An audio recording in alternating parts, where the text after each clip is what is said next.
दोस्तों, स्वागत है आपका हमारे यूट्यूब चैनल पर। आज हम जानेंगे क्लास 10 की मैथ की प्रश्नावली 1.2 का सवाल नंबर 5वां। उससे पहले भैया हमने पहला भी कर दिया, दूसरा भी कर दिया, तीसरा भी कर दिया, चौथा भी। अगर आपने ये सवाल नहीं देखे हैं तो जाके हमारे यूट्यूब चैनल पर जरूर देखें। तो 5वां सवाल की बारी है। आज हम इसको ध्यान से पढ़ेंगे।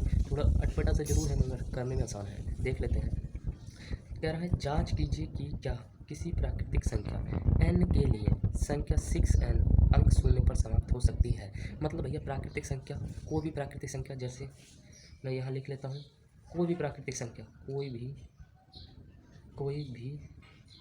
प्राकृतिक संख्या, जैसे भैया n दे रखा है, प्राकृतिक संख्या n, जैसे 1 2 3 1 2 3 डैश डैश डैश डैश कुछ भी, वो प्राकृतिक संख्या 6n, मतलब जो 6n है शून्य पर समाप्त होगी, मतलब 6 की जो पावर है शून्य पर समाप्त होगी। तो आइए हम करके देख लेते हैं।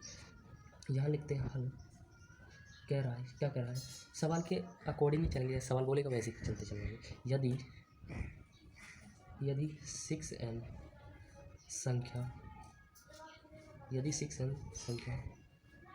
6n संख्या फिर भाई शून्य पर समाप्त होगी। 6n संख्या शून्य पर समाप्त होगी। कैसे होगी? तो उसके भाई साहब, तो उसके अभाज्य गुणनखंड में 5 अवश्य आना चाहिए। मतलब यदि 6n संख्या भैया शून्य पर समाप्त होगी तो उसके अभाज्य गुणनखंड में 5 अवश्य आना चाहिए। कहेंगे भैया कैसे आना चाहिए, समझाओ। जैसे एग्जाम्पल के लिए ले लिया भैया 60 ले लिया या 40 ले लिया, तो इनके जो लास्ट में देखो भाई साहब शून्य आ रहा है, 6 आ रहा है, तो इनके जब हम फैक्टर करेंगे, जैसे 60 के हम फैक्टर करेंगे, जैसे 2 तिया 6, 2 पंज और फिर 2 कम 2 पंज 10, फिर 3 से कटेगा 3 पंज 15, फिर 5 एकम 5। तो आप देख रहे हैं जो लास्ट में आ रहा है, जैसे 2 आ रहा है, 3 2 2 3 5, तो इसके जो फैक्टर आ रहे हैं उसके जो फैक्टर में 5 आ रहा है, मतलब गुणनखंड में 5 आ रहा है। ऐसे 40 को ले लीजिए आप, 20 आ जाएगा, 10 आ जाएगा, 5 आ जाएगा, फिर 5। तो मतलब जो भी संख्या जिसके लास्ट में 0 है उसके फैक्टर मतलब गुणनखंड में 5 अवश्य ही आएगा, आएगा ही आएगा।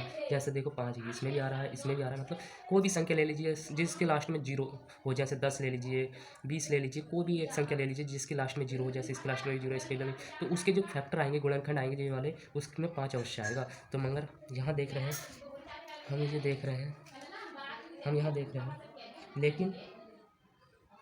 लेकिन 6n के गुणनखंड में 5 नहीं आ रहा है, 5 नहीं आ रहा है, 5 नहीं आ रहा है,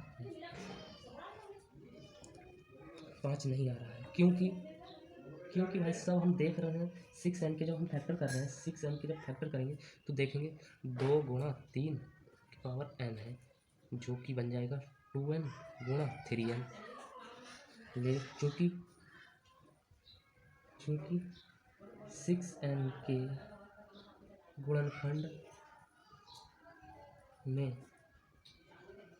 2 गुणा 3 के अतिरिक्त कोई अभाज्य है।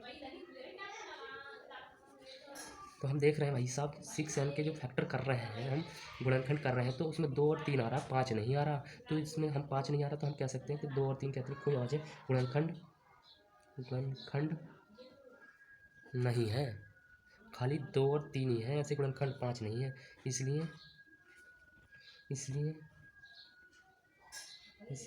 कोई संख्या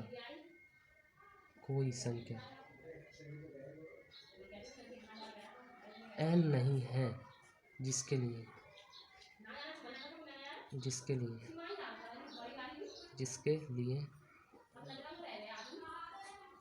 6n अंक शून्य पर समाप्त हो सके, होगी।